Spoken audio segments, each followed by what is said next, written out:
Hello Year 2, you might recognise where I'm reading from today, our classroom. So we're going to read the next part of the Twits by Roald Dahl today.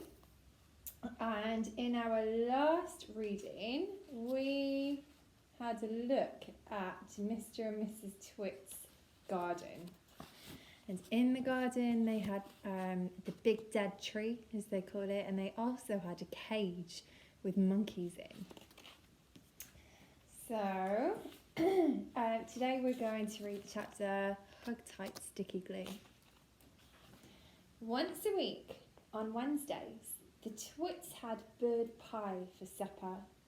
Mr. Twit caught the birds and Mrs. Twit cooked them. Mr. Twit was good at catching birds.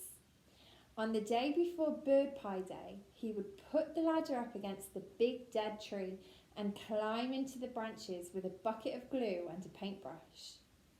The glue he used was something called Hug Tight, and it was stickier than any other glue in the world. He would paint it along the tops of all the branches and then go away. As the sun went down, birds were flying from all around to roost for the night in the big dead tree. And I'm going to show you an illustration of that. So there's all of the birds flying in and getting stuck to the tree. They didn't know, poor things, that the branches were all smeared with horrible Hug Tight. The moment they landed on a branch, their feet stuck, and that was that. The next morning, which was Bird Pie Day, Mr. Twit would climb up the ladder again and grab all the wretched birds that were stuck into the tree.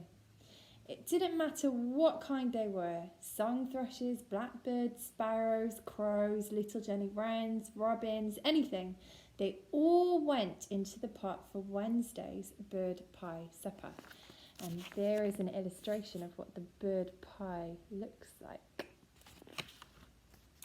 Our next chapter is called 4 Little Sticky Birds.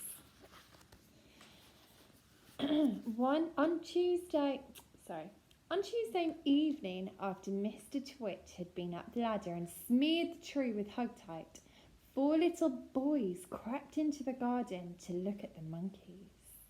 They didn't care about the thistles and stinging nettles, not when there were monkeys to look at. After a while, they got tired of looking at the monkeys, so they explored further into the garden and found the ladder leaning against the big dead tree. They decided to climb up it just for fun. There's nothing wrong with that. The next morning, when Mr. Twit went out to collect the birds, he found 4 miserable little boys sitting in the tree, stuck as tight as could be by the seat of their pants onto the branches. There were no birds because the presence of the boys had scared them away. Mr. Twit was furious.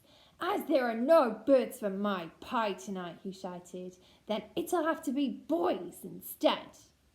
He started to climb the ladder.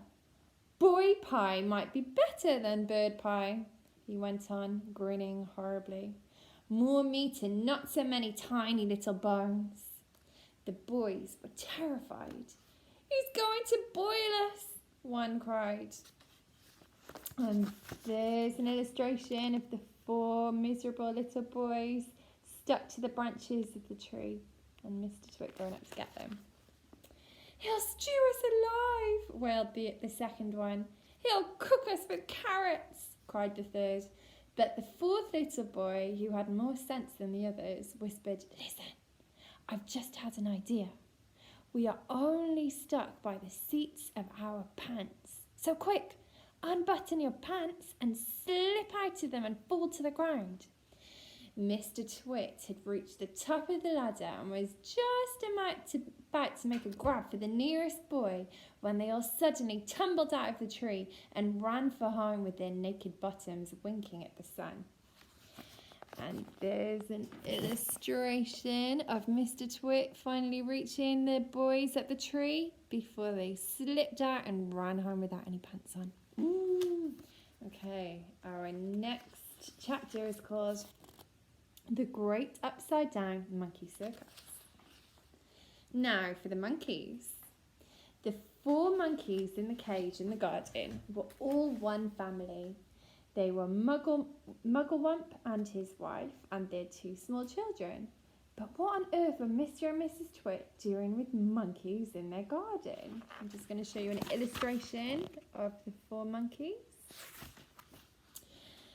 So what were Mr. and Mrs. Twit doing with monkeys? Well, in the old days, they had both worked in a circus as monkey trainers.